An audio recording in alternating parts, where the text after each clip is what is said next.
وبركاته. الحمد لله رب العالمين والصلاة والسلام على أشرف المرسلين وعلى آله وصحبه أجمعين. أما بعد، فقد قال الله تعالى في القرآن العظيم والفرقان المجيد: أعوذ بالله من الشيطان الرجيم، بسم الله الرحمن الرحيم.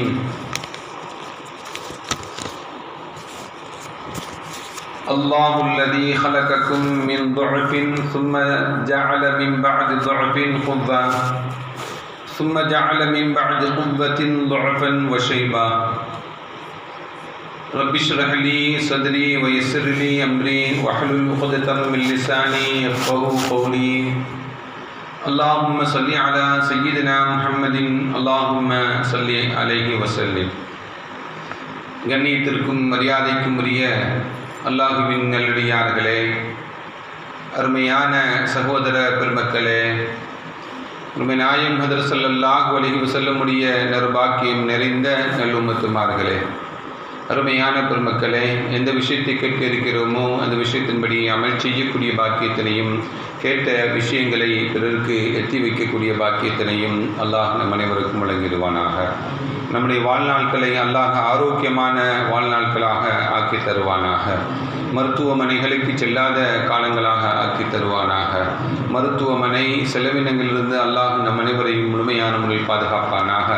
எல்லா விதமான ஆபத்துகள், விபத்துகள், பலாய் முசீபத்துகள், பரவக்கூடிய தொற்று நோய்கள், அனைத்து விதமான பாவ செயல்களிலிருந்தும் அல்லாஹ் நம் அனைவரையும் முழுமையான முறையில் பாதுகாத்து நிம்மதியான, அமைதியான, ராகத்தான, சந்தோஷமான, மகிழ்ச்சியான வாழ்க்கை இந்த உலகத்திலும் நாளை மறு உலகத்திலும் அல்லாஹ் அளவில்லாமல் வழங்கிடுவானாக என்று இந்த நல்ல நேரத்தில் துஆ செய்து துவங்குகிறேன். அருமையான பெருமக்களே, அல்லாஹு ஜல்ல ஷானஹு வ தஆலா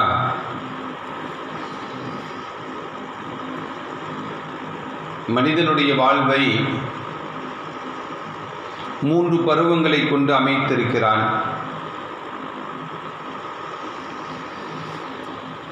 ஒன்று குழந்தை பருவம், 2 வாலிப பருவம், 3 முதுமையான பருவம். இந்த 3 பருவங்களில் வலிமையும் ஆற்றலும் துடிப்பும் உற்சாகமும் உள்ள பருவம் வாலிப பருவம். அனைவராலும் ஆசை கொள்ளப்படக்கூடிய பருவமும் தான். சிறுவர்கள் எல்லாம் நினைப்பாங்க, நாம் எப்பொழுது இளைஞர்களாக ஆகுவது என்று. முதுமையில் உள்ளவர்கள் நினைப்பாங்க, இளைஞர்களாகவே இருந்திருக்கலாமே, இளைஞராக திரும்ப முடியாதா அப்படிங்கிற எண்ணத்தில் இருக்கக்கூடியவர்கள் முதுமையில் இருக்கக்கூடியவர்கள். ஒரு கவிஞன் சொல்லுவான், யா லைலத்த ஷபாப் யஊது யௌமன் ஃபஅக்பிருஹு பிமா ஸனஅல் மஷீப். வாலிபம் ஒரு நாள் திரும்ப வேண்டுமே, அப்படி திரும்பினால் முதுமை என்னை இப்போ என்ன பாடுபடுத்தியது என்ற செய்தியை நான் உங்களுக்கு சொல்லுவேன். அப்பனா அந்த கவிஞனுடைய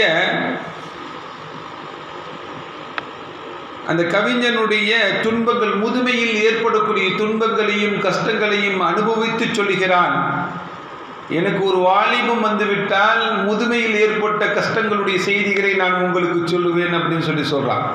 அப்படின்னா முதுமை என்பது கஷ்டம்தான். வாலிபம் என்பது மிக உற்சாகமான வயது. அந்த வாலிபத்தில் எல்லாரும் இளமையாகவே இருக்க வேண்டும் என்று எல்லோரும் நினைப்பது உண்டு. அருமையானவர்களே, வாலிபம் என்பது வளமிக்க பருவமாக இருக்கு.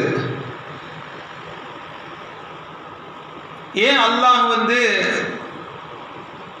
குழந்தை பருவம், வாலிப பருவம், அதுக்கடுத்து முதுமையான பருவத்தை அல்லாஹ் ஏன் ஏற்படுத்தி வைத்திருக்கிறார்? குழந்தை பருவத்தில் அவர்கள் செய்யக்கூடிய காரியங்கள் அவர்களுக்கு ஒன்றும் தெரியாது. அவரிடம் எந்த விதமான தவறான நிலைப்பாடுகளும் அவனுடைய உள்ளங்களில் இருக்காது. குழந்தைகளிடம் வாலிபனாக இருக்கக்கூடிய சமயத்தில் முதியவர்களை பார்க்கக்கூடிய சமயம் நமக்கும் இந்த நிலைமை ஏற்படும். நமக்கும் உடல் தளர்வுகள் ஏற்படும், நடக்க முடியாத சூழ்நிலைகள் ஏற்படும், இன்னொருவருடைய உதவி தேவைப்படும், நோய்வாய்ப்படக்கூடிய சூழ்நிலைகள் ஏற்படும் என்ற பாடத்தையும் படிப்படையும் ஏற்படுத்துவதற்காக வேண்டியே அல்லாஹ் முதுமையை வாலிபர்களுக்கு ஒரு பாடமாகவும் படிப்பினையாகவும் அல்லாஹ் ஏற்படுத்தி வைத்திருக்கிறார். துடிப்பு மிக்க அந்த இளமை பருவத்தை பாவங்கள் செய்யாமல், தவறுகள் செய்யாமல், இபாதத்திலேயும் ஒழுக்கத்திலேயும் சிறந்து விளங்குவதற்கும் தக்வா என்னும் இறையச்சத்துடன் வாழ்வதற்குண்டான பாடமாக இருக்க வேண்டும் என்பதற்காக வேண்டிதான் அல்லாஹ் முதுமையை ஏற்படுத்தி இளமையில் இருக்கக்கூடியவர்கள் முதுமையை பார்த்து தன்னுடைய இளமை பருவத்தை நல்ல முறையில் அமைத்துக் கொள்வதற்கு தான் அல்லாஹ் முதுமையை ஏற்படுத்தி கொடுத்திருக்கிறான் என்று பெருமக்கள் சொல்வாங்க. நம்முடைய வாழ்க்கையில் ஒவ்வொரு அசைவுகளும் ஒவ்வொரு செயல்பாடுகளும் நமக்கு பாடமும் படிப்பினையும் தான். குர்ஆன் சில இளைஞர்களுடைய வரலாறுகளை சொல்லித் தரும். அந்த வரலாறை சொல்லுவதற்குண்டான காரணங்கள், அந்த இளைஞர்கள் பெரிய வீர தீர செயல்களை எல்லாம் செய்யவில்லை. அவர்கள் ஒழுக்கத்துடன் வாழ்ந்தார்கள், இறையச்சத்துடன் வாழ்ந்தார்கள், தன்னுடைய வாழ்க்கையில் இணை வைக்காமல் வாழ வேண்டும் என்று முடிவு செய்தார்கள். அந்த இளைஞர்களை பற்றி அல்லாஹ் குர்ஆனிலே சொல்லி காட்டுகிறான். தனி ஒரு சாப்டராகவே அந்த இளைஞர்களை பற்றி சொல்லுகிறான். அஸ்ஹாபுல் கஹ்ஃப் என்று சொல்லக்கூடிய கஹ்ஃப் வாசிகளை பற்றி. சூரத்துல் கஹ்ஃப் என்ற அத்தியாயம் அந்த இளைஞர்களை பற்றி வரலாறை பற்றி சொல்லி காட்டுகிறது. தன்னுடைய வாழ்க்கையில எந்த கட்டத்திலையும் ஷிர்க் செய்து விடக்கூடாது, ஒழுக்கமற்றவர்களாக வாழ்ந்து விடக்கூடாது. இறைவன் ஒருவன் என்பதை இந்த உலகத்தில் மரணிக்கும் வரையும் இந்த ஏகத்துவத்திலே இருக்க வேண்டும் என்ற ஏகத்துவ கொள்கையில் உறுதியாக இருந்த அந்த தக்வாவுடைய இளைஞர்களை உலகம் இருக்கும் வரையும் இளைஞர்களுக்கு பாடத்தையும் படிப்பினையும் ஏற்படுத்தி தருவதற்காக வேண்டி அல்லாஹ் அவருடைய வரலாறை சொல்லி அவர்கள் பெயரிலேயே ஒரு அத்தியாயத்திற்கு பெயரிடப்பட்டு உலகம் உள்ள வரையும் அந்த அத்தியாயம் இந்த உலகத்தில் வாழக்கூடிய இளைஞர்களுக்கு பாடத்தையும் படிப்பினையும் சொல்லித் தருகிறது. அருமையான பெருமக்களே, இளைஞர்களுக்கு அல்லாஹ் வழங்கி இருக்கக்கூடிய அங்கீகாரம் அது. இளைஞர்களுக்கு அல்லாஹ் வழங்கி இருக்கக்கூடிய மாபெரும் அத்தாட்சி அது, பெரிய சான்று அது. ஸல்லல்லாஹு அலைஹி வஸல்லம் அவர்கள் ஆரம்ப காலத்தில் ஈமான் கொண்டவர்களில் ஸல்லல்லாஹு அலைஹி வஸல்லம் கரம் பிடித்து ஈமான் கொண்டவர்களில் எல்லாருமே இளைஞர்கள் தான். அபூபக்கர் சித்திக் ரலியல்லாஹு தஆலா அவங்களுக்கு ஸல்லல்லாஹு அலைஹி வஸல்லத்துக்கு நுபுவத் கொடுக்கும்போது வயசு 40, கிட்டத்தட்ட இளமையினுடைய கடைசி நிலை, இளமையுடைய கடைசி நிலையில இருக்காங்க. ஸல்லல்லாஹு அலைஹி வஸல்லம் அவர்களுக்கு நுபுவத் கொடுக்கப்பட்டு அபூபக்கர் சித்திக் ரலியல்லாஹு தஆலா அவங்க இஸ்லாத்தை ஏற்றுக்கொள்ளும் பொழுது கிட்டத்தட்ட 37-38 வயது. ஹஜ்ரத் உமர் ரலியல்லாஹு தஆலா இஸ்லாத்தை ஏற்றுக்கொள்ளக்கூடிய சமயத்தில் வயது 27. அலி ரலியல்லாஹு தஆலா அவர்கள் இஸ்லாத்தை ஏற்றுக்கொள்ளும் பொழுது வயது 10. இப்படி இளம் பருவத்தில் இருந்துதான் அவர்கள் இஸ்லாத்தை ஏற்றுக்கொண்டு அந்த இஸ்லாத்தை ஏற்றுக்கொண்டதனுடைய விதம் அவர்கள் ஈமானில் உறுதியாக இருந்து அந்த ஈமானில் உறுதியாக இருந்து நபிகள் நாயகம் ஸல்லல்லாஹு அலைஹி வஸல்லம் வழிகாட்டுதலை முழுமையாக பின்பற்றி வாழ்ந்து இந்த மார்க்கத்தை நமக்கு விட்டு சென்றிருக்கிறார்கள். அருமையான பெருமக்களே, இப்படி வாலிபர்கள் ஆரம்ப காலத்தில் இஸ்லாத்தை ஏற்றுக்கொண்டதனுடைய விளைவு இன்னும் மார்க்கம் பாதுகாக்கப்பட்டிருக்கிறது. அப்படி என்றால் இளைஞர்களும் எது கொடுக்கப்படுகிறதோ, இளைஞர்களும் எது துவங்கப்படுகிறதோ அது பலமாக இருக்கும் என்பதுதான். ஜுந்து பின் அப்துல்லாஹ் ரலியல்லாஹு தஆலா அன்ஹு சொன்னாங்க, இளம் வாலிபர்களாக இருந்த நாங்கள் எல்லாம் நபிகள் நாயகம் ஸல்லல்லாஹு அலைஹி வஸல்லம் அவருடன் சேர்ந்து ஆரம்ப காலத்தில் இஸ்லாத்தை ஏற்றுக்கொண்டோம், ஈமானை கற்றுக்கொண்டோம். பிறகு குர்ஆனை நபிகள் நாயகம் ஸல்லல்லாஹு அலைஹி வஸல்லம் அவரிடத்திலே கற்றுக்கொண்டோம். இப்படி ஸல்லல்லாஹு அலைஹி வஸல்லம் அவருடன் சேர்ந்து நாங்கள் இருந்து அவருடன் ஈமானை ஏற்று குர்ஆனை கற்று அதன்படி நடப்பதற்குண்டான வழிமுறைகளை எல்லாம் ஸல்லல்லாஹு அலைஹி வஸல்லம் எங்களுக்கு கற்றுக் கொடுத்த பொழுது எங்களுடைய ஈமான் அதிகரித்துக் கொண்டே சென்றது என்று ஜுந்து பின் அப்துல்லாஹ் ரலியல்லாஹு தஆலா அன்ஹு சொல்லி காட்டினார். நாங்கள் வாலிப பருவத்தில் இருந்த பொழுது ஸல்லல்லாஹு அலைஹி வஸல்லம் எங்களுக்கு சொல்லிக் கொடுத்த அந்த ஈமானிய உறுதி எங்களுடைய கடைசி நிலைப்பாடுகள் வரையும் இருந்தது என்று ஜுந்து பின் அப்துல்லாஹ் ரலியல்லாஹு தஆலா அன்ஹு சொன்னாங்க. மாலிக் பின் ஹுவைரிஸ் ரலியல்லாஹு தஆலா அன்ஹு அவர்கள் சொல்லுவாங்க, فَأَقِمْنَا عِنْدَ 20 يَوْمًا وَلَيْلًا وَنَحْنُ 7 مُتَقَارِبُونَ. நாங்கள் ஒரு வாலிப கூட்டமாக இளைஞர்களாக கிட்டத்தட்ட வயதில் சரிசமமானவர்களாக ஸல்லல்லாஹு அலைஹி வஸல்லம் அவர்களுடன் சேர்ந்து 20 நாட்கள் தங்கியிருந்தோம்.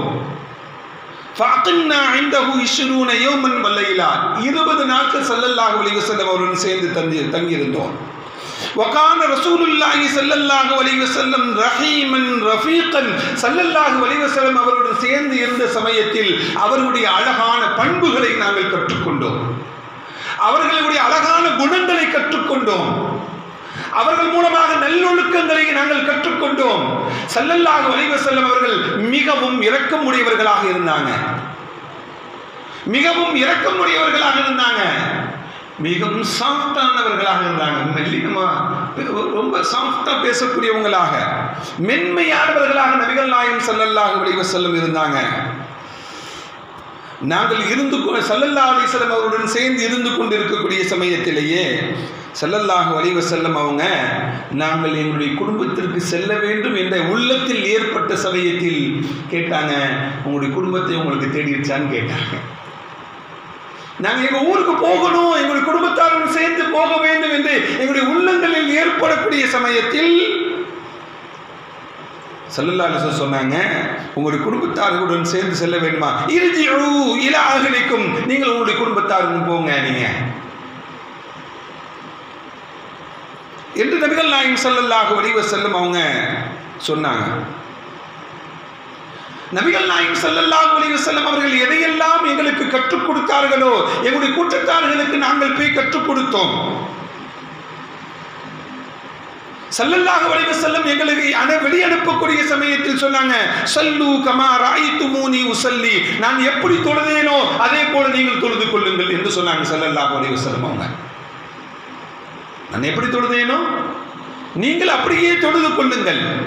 ஃபைதா ஹதரத்திஸ் ஸலா, தொழுகையினுடைய நேரம் வந்து விடுமே என்றால், ஃபல்யுஅذினு லக்கும் அஹதுக்கும், உங்களில் ஒருவர் பாங்கு சொல்லட்டும், அதான் கொடுக்கட்டும், வல்யுஅம்முக்கும் அக்பருக்கும், உங்களில் மூத்தவர், வயதில் மூத்தவர், படித்ததில் மூத்தவராக இருக்கக்கூடியவர் அது என்ன பண்ணட்டும், அவர் இமாமத் செய்து கொள்ளட்டும் என்று நபிகள் நாயகம் ஸல்லல்லாஹு அலைஹி வஸல்லம் தொழுகை எப்படி நடத்த வேண்டும் என்ற முறையையும் எங்களுக்கு கற்றுக் கொடுத்தாங்க.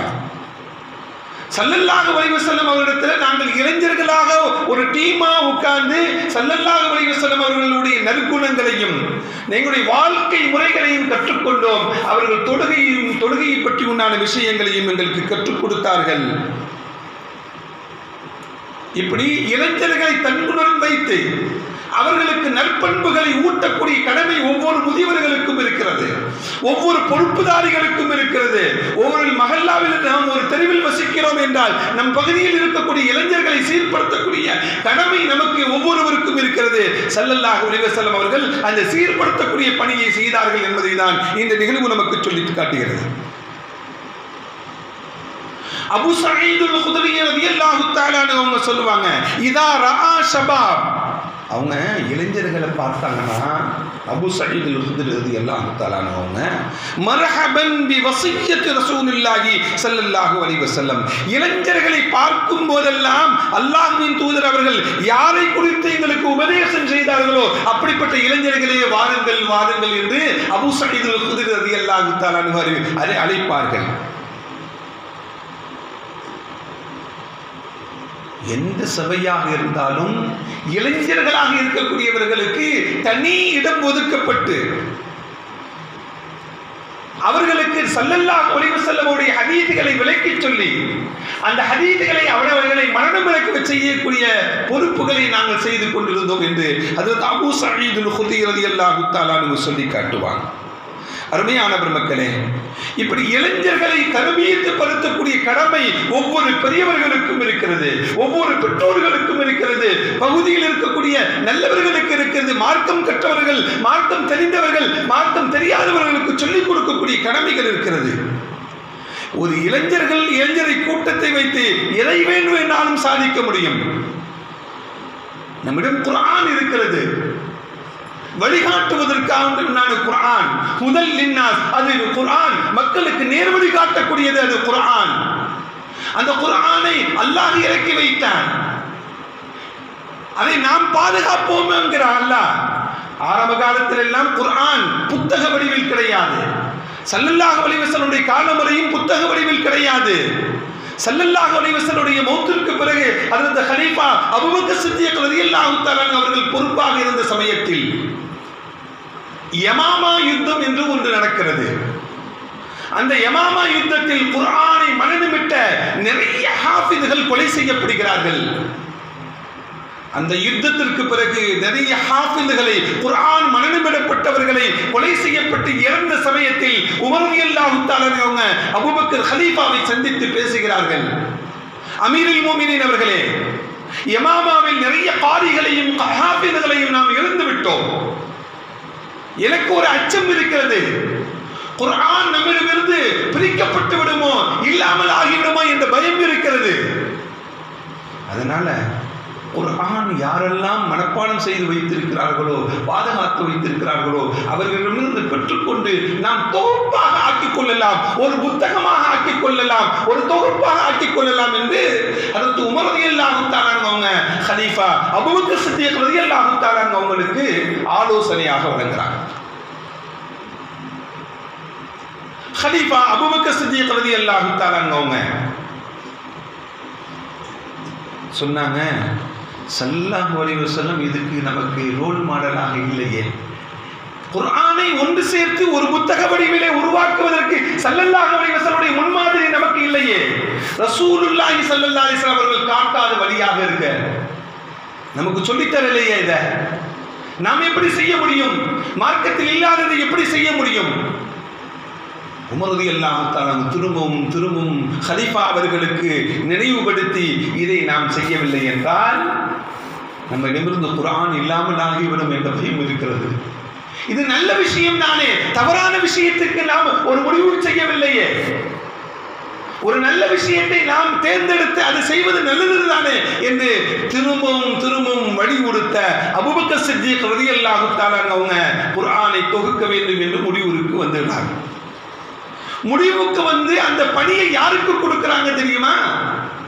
ஸைத் இப்னு ஹாரிஸா என்று சொல்லக்கூடிய ஒரு சஹாபி, இளம் சஹாபிக்கு தான் ஸல்லல்லாஹு ஹஜ்ரத் அபூபக்கர் சித்திக் ரலியல்லாஹு தஆலா கொடுக்குறாங்க. அவங்க அழைக்கிறாங்க. அழைச்சி நடந்த நிகழ்வுகளை எல்லாம், யமாமா யுத்தத்தில் நடந்த நிகழ்வுகள், உமர் ரலியல்லாஹு தஆலாவுடைய சந்திப்பின் போது ஏற்பட்ட செய்திகளை எல்லாம் ஸைத் இப்னு ஹாரிஸாவுக்கு சொன்ன பொழுது ஸைத் இப்னு ஹாரிஸாவும் சொன்னாங்க, உமர் எதை சொன்னாங்களோ அதை தான் சொன்னாங்க. ரசூலுல்லாஹ் இப்படி தொகுத்து கொடுக்கிறதுக்கு முன்மாதிரியே இல்லையே, இது நல்ல விஷயம் தானே என்று அபூபக்கர் சித்திக் சொன்னாங்க. கடைசியில் அந்த பொறுப்பை கலீஃபாவிடமிருந்து ஸைத் இப்னு ஹாரிஸா பெற்றுக்கொண்டு குர்ஆனை தொடங்குவதற்காக வேண்டி, குர்ஆனை தொகுப்பதற்காக வேண்டிய பணியை எடுத்துக்கொள்றாங்க.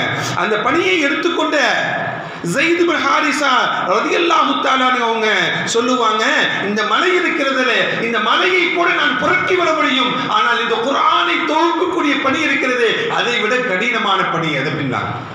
அல்லாஹ்வுடைய கலாம் அல்லவா, அல்லாஹ்வுடைய கலாம் அல்லாத ஒரு வார்த்தை கூட, ஒரு நுக்தா கூட, ஒரு டாட் கூட உள்ளே வந்து விடக்கூடாது அல்லவா, அவ்வளவு பரிசுத்தமானது அல்லவா. அதை எவ்வளவு கவனமாகும், ரொம்ப ஆய்வுடனும் அதை கடைபிடிக்க வேண்டும் என்பதை, அது கடினமான பணி என்பதை ஹஜ்ரத் ஸைத் இப்னு ஹாரிஸா ரலியல்லாஹு தஆலா அன்ஹு அவங்க நமக்கு சொல்லி காட்டினாங்க. அருமையான பெருமக்களே, இப்படி ஸைத் இப்னு ஹாரிஸா ரலியல்லாஹு தஆலா அன்ஹு அவங்க இந்த பணியை மேற்கொண்டது மட்டுமல்ல, அவர்களுக்கு சில பிரத்யேகமான ஆளுமை இருந்தது. அவர்கள்ட்ட என்ன ஆளுமை இருந்தது? இமாம் இப்னு ஹஜர் அஸ்கலானி ரஹ்மத்துல்லாஹி அலைஹி அவங்க சொல்லுவாங்க, ஸைத் இப்னு ஹாரிஸா ரலியல்லாஹு தஆலா அன்ஹு உங்களுக்கு இந்த பணியை அபூபக்கர் சித்திக் ரலியல்லாஹு தஆலா அன்ஹு அவங்க கொடுத்தாங்க. கொடுத்ததுக்கு உண்டான காரணம் என்ன அப்படின்னா, ஸல்லல்லாஹு அலைஹி வஸல்லம் அவங்க ஸைத் இப்னு ஹாரிஸா அவங்களுக்கு 14 வயது இருக்கும் பொழுது யூத மொழியை கற்றுக்கும்படி சொன்னாங்க. யூத மொழியை கற்கும்படி சொன்னாங்க. அவங்க யூத மொழியை படித்து விட்டு வந்தாங்க. 18 நாட்களில் படித்து முடிச்சுட்டு வந்தாங்க. ஸல்லல்லாஹு அலைஹி வஸல்லம் அவங்க யூத மொழி எழுத தெரியுமான்னு கேட்டாங்க ஸைத் இப்னு ஹாரிஸாவுக்கு. யார சொல்லலாம், நல்லா வாசிக்கவும் தெரியும், பேசவும் தெரியும் சொன்னாங்க. 18 நாட்கள் ஒரு மொழியை கற்றுக்கொள்வதற்கு அவர்கள் எடுத்துக்கொண்ட நாட்கள் மொத்தம் படிப்பதற்குண்டான, எழுதுவதற்கு, படிப்பதற்கு, பேசுவதற்குண்டான காலமாக 18 நாட்கள் எடுத்துக்கொண்டாங்க. ஹஜ்ரத் ஸைத் இப்னு ஹாரிஸா ரலியல்லாஹு தஆலா அன்ஹு 10 வயதில் இஸ்லாத்தை ஏற்றுக்கொண்டாங்க. 12 வயது இருக்கும் பொழுது அவர்கள் படிப்பதற்கும் எழுதுவதற்கும் கற்றுக்கொண்டார்கள். 14வது வயதின் பொழுதுதான் பிற மொழிகளை கற்றுக்கொண்டாங்க. 14வது வயதில் தான் பிற மொழிகளை கற்றுக்கொண்டாங்க. 16வது வயதுல நபிகள் நாயகம் ஸல்லல்லாஹு அலைஹி வஸல்லம் அவையினுடைய மொழிபெயர்ப்பாளராக இருந்து கொண்டாங்க. வெளிநாட்டிலிருந்து ஸல்லல்லாஹு அலைஹி வஸல்லம் அவர்களை சந்திப்பதற்கு வந்தாங்க அப்படின்னா அவர்கள் பேசக்கூடிய மொழியை மொழிபெயர்த்து கொடுப்பதற்கு யார் தான் இருப்பா? ஸைத் இப்னு ஹாரிஸா தான் ஸல்லல்லாஹு அலைஹி வஸல்லம் அவங்களுக்கு மொழிபெயர்த்து கொடுப்பாங்க. 18 வயதிலிருந்து அவங்க காத்திபுல் வஹி என்று சொல்லக்கூடிய அல்லாஹ்வுடைய குர்ஆன் வசனம் இறங்கினால் அதை எழுதுவதற்குண்டான பொறுப்பை 18வது வயதில் ஏற்றுக்கொண்டாங்க. 19வது வயதில் அவங்க வாரிசுரிமை சட்டத்தை ஏற்றும் பெரும் பொறுப்பு அவர்களுக்கு கொடுக்கப்பட்டது. 21வது வயதில் அவர்களுக்கு குர்ஆன் நூல் வடிவில் உருவாக்குவதற்குண்டான பொறுப்புகளை ஹஜ்ரத் ஸைத் இப்னு ஹாரிஸா ரலியல்லாஹு தஆலா அவங்க எடுத்துக்கொண்டு இன்று இருக்கக்கூடிய இந்த தொகுப்பு குர்ஆனாக இருக்கக்கூடிய தொகுப்பு ஸைத் இப்னு ஹாரிஸா ரலியல்லாஹு தஆலா அவங்க என்ற ஒரு இளைஞரிடம் கொடுக்கப்பட்டு அது நிலைத்து நிற்பதற்கு காரணம் ஒரு இளைஞராட்டி எதனாலும் செய்ய முடியும் என்பதை தான் இந்த நிகழ்வுகள் எல்லாம் நமக்கு சொல்லி காட்டுகிறது. கலீஃபாக்களுடைய காலங்களில் காலம் போக போக உமர் ரலியல்லாஹு தஆலா, உஸ்மான் போன்ற கலீஃபாக்களுடைய காலங்களில் இஸ்லாம் வேகமாக வளர்ந்தது. நிலப்பரப்பில் நிறைய மக்களை, நிறைய இடங்களை இந்த இஸ்லாம் ஆக்கிரமித்துக் கொண்டது, எடுத்துக்கொண்டது. இதற்கெல்லாம் காரணம் என்ன? என்ன? அவர்களுடன் சேர்ந்து இருந்த இளைஞர்களுடைய பெரும் அர்ப்பணிப்புகள் தான். அருமையான பெருமக்களே, இப்படி பெரிய அர்ப்பணிப்புகள், இளைஞர்களுடைய பெரிய அர்ப்பணிப்புகள் தான் இஸ்லாம் இவ்வளவு வேகமாக வளர்ந்ததனுடைய விளைவுகள். அருமையானவர்களே, இதெல்லாம் நாம் சொல்வதற்குண்டான காரணங்கள் என்ன? இளைஞர்கள் இருக்கிறார்கள் என்று சீர்கட்டு போகக்கூடிய சூழ்நிலையில் இருக்கிறார்கள். இளைஞர்கள் போதைக்கு அடிமையாகக்கூடிய சூழ்நிலை இருக்கிறது.